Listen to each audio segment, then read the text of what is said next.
tenga usted buenos días y cuál es su reflexión sobre el pronunciamiento del Tribunal Constitucional, concretamente en el caso de Santiago Mozo, que ordena reponerlo en su cargo, y cuál es su reflexión sobre este hecho. Muy buenos días, estimado colega José Chancara, y a través tuyo todos los radioescuchas de Estéreo Radio Villa. Bueno, en efecto,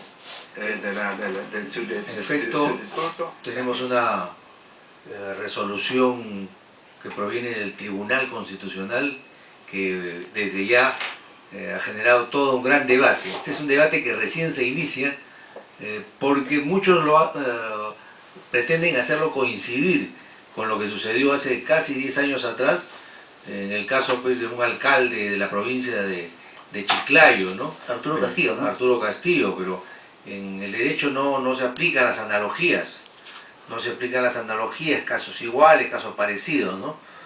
Todo lo contrario. Yo creo que amerita un análisis no solamente formal de la resolución del Tribunal Constitucional, sino también especialmente de los antecedentes. Porque, en primer lugar, cuando el Jurado Nacional de Elecciones emite la resolución de vacancia y lo confirma después de recurso extraordinario, en ese momento no existía la resolución de rehabilitación. En ese momento no existía. Y como todos los colegas penalistas saben muy bien, que si bien es cierto, la rehabilitación es ipso facto, cuando se cumple, esto tiene que ser determinado. O sea, ¿cuál es la fecha que opera la rehabilitación? Y mira lo peculiar, que sale en el año 2012 y es retroactivo. Pero el jurado dice que la rehabilitación es automática y allá pues un poco que trastoca, y no sé cuál será su punto de vista, doctor, pero o sea, con eso también abriría las puertas a mucha gente que tendría procesos penales, ¿no? Claro, el Código Penal señala claramente que es automático, ¿no? Pero ese automático, tú te rehabilitas cuando cumples los prerequisitos de la rehabilitación, ¿no? Y seamos claros de que en el año 2010 se emitió la resolución de rehabilitación, pero esto fue impugnado.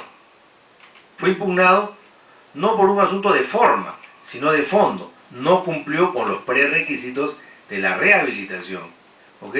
Y entonces, por esa razón, cuando él asume el cargo de alcalde, él seguía bajo los efectos de su condición de convicto, porque aún no había sido rehabilitado. ¿Y por qué? Porque no pagó la deuda correspondiente, que es el prerequisito para la rehabilitación.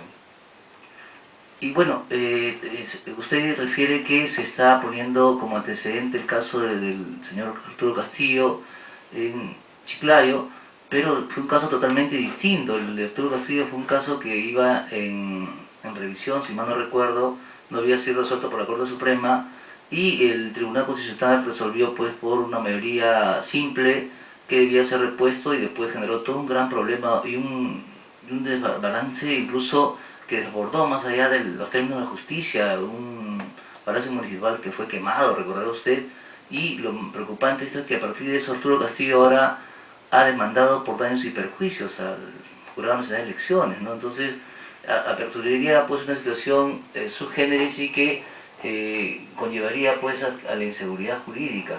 ¿Cuál es su reflexión, doctor? En efecto, ambos sectores mencionan el antecedente de Chiclayo. Habría que decir lo siguiente: el Tribunal Constitucional señala que sí tiene facultades para revisar los fallos del Jurado Nacional de Elecciones y pone como antecedente el caso de Chiclayo. Pero también nosotros podemos utilizar el caso de Chiclayo para decir que el Jurado Nacional no volvió a entregar la credencial, ¿ok? Porque la Constitución es muy clara y señala que sus fallos son irrevisables. Y la pregunta es, ¿por qué son irrevisables? Eso es muy importante, porque ahora en el Perú existe la jurisdicción. O sea, el día de hoy, por ejemplo, el Jurado Nacional de Elecciones es una especie de poder judicial en lo que es materia electoral y en materia de temas vinculados a la corrupción, vinculados a las vacancias. Entonces, el Jurado Nacional de Elecciones es última instancia. ¿Por qué? Porque en la primera etapa fue una etapa eminentemente municipal, como consecuencia de la autonomía. Y entonces, como consecuencia de la autonomía, ahí debería quedar. Sin embargo, como como todo procedimiento jurisdiccional, agotada la vía administrativa y viene la parte jurisdiccional. ¿Cuál es la parte jurisdiccional? El Jurado Nacional de Elecciones, ¿no? Entonces, mira qué interesante. Se adelanta y lo precisa la Constitución y dice que no pueden ser revisables. ¿Por qué razón? Porque eso generaría una inestabilidad jurídica. Entonces, si nosotros observamos ese precepto y lo confrontamos con lo que ha sucedido, vamos a ver lo siguiente, que el Poder Judicial señala con fecha retroactiva la fecha de la rehabilitación. O sea, se pronuncia en el año 2012, después de que el jurado ya había emitido una resolución y se señala, pero retroactivo al año 2010. Con lo cual quiere decir, ¿qué cosa? Que desde el año 2010, desde el mes de agosto aproximadamente de 2010, el señor estaba rehabilitado. Y por lo tanto, si eso fuera así, entonces no habría tenido ningún sentido, en primer lugar, la apelación de la SUNAT. No habría tenido sentido el pronunciamiento de las siguientes instancias que justamente declararon fundada la apelación a la rehabilitación. Entonces no tendría ningún sentido, porque el señor ya estaba rehabilitado. Y justamente el Poder Judicial cuestionó esa rehabilitación. Y fue todavía el año 2011, en pleno proceso de vacancia, recién en pleno proceso de vacancia, a sabiendas de él de que podía ser vacado, que canceló la deuda. Si hubiera estado rehabilitado desde agosto de 2010, no tenía que poder haber pagado absolutamente nada, ni tampoco impugnado. Y así también lo hizo saber el presidente del jurado de elecciones en aquel entonces, ¿no? Cuando preguntó a todos ustedes, y creo que también estuvo usted presente, y ¿qué me hablan de la reparación civil, ¿no? Y hubo un mutis general. Doctor, ¿usted recuerda aquel anécdota, aquel hecho en el Jurado Nacional de Elecciones, en esa sede jurisdiccional? Yo recuerdo, por supuesto, perfecto, porque fuimos con el doctor, recuerdo, con el doctor Valle Riestra, ambos fuimos los que asumimos la defensa del promotor de la vacancia, ¿no? Y eso fue un hecho claro, ¿no? Que ellos reconocieron que no habían cumplido con los prerequisitos de la reparación. Pero independientemente de ese tema, porque en mi concepto ese no es el tema de fondo, pero es importante, pero no es el tema de fondo. El tema de fondo es el siguiente. Aún así, existiera la reparación posterior, el año 2012, eso no implica que recupere los cargos. Eso no implica que recupere los cargos porque la norma, aquí justamente la norma es clarísima, ¿no? Permíteme, doctor. Aquí lo marqué justamente antes de venir. Bueno, en un momento lo vamos a ubicar, ¿ok?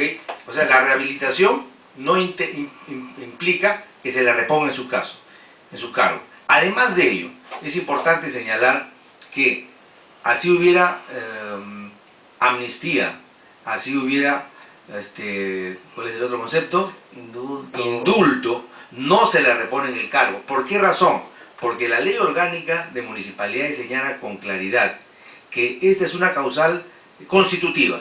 Significa, por lo tanto, que basta que se produzca la sentencia condenatoria, la existencia de la sentencia condenatoria, que tenga su vigencia dentro del periodo en el cual uno es alcalde, eso ya desnaturaliza su condición como alcalde. O sea, es el acto reprochable. O sea, la causal de vacancia es el solo hecho de que el alcalde tenga una conducta reprochable, y en este caso, vuelvo a recordar, ahora sí, digamos, lo que se le calificó como un alcalde contra natura, se decía, porque su sentencia era por defraudación tributaria. ¿Y con qué calidad podía luego reclamar a los vecinos, a los contribuyentes de bien favor que pagan sus impuestos, que no defrauden, ¿no? Una cosa así, ¿no? Efectivamente, su rol es justamente de cobrar tributos y administrar los tributos. O sea, que el ciudadano no sea un moroso, que pague sus tributos en primer lugar, y en segundo lugar, aquel contribuyente que contrate abogados, contadores para reducir sus ingresos. A eso se refiere la defraudación. O sea, su rol es de combatir, de perseguir la delincuencia tributaria. Entonces, ¿cómo es posible que una persona que ha sido condenada por defraudación tributaria, que organiza justamente un staff profesional para reducir sus ingresos y por lo tanto conscientemente sus tributos, cómo va a administrar un tributo en un distrito tan importante como es Villa El Salvador, ¿no? Ese es el tema, digamos, ese es el tema de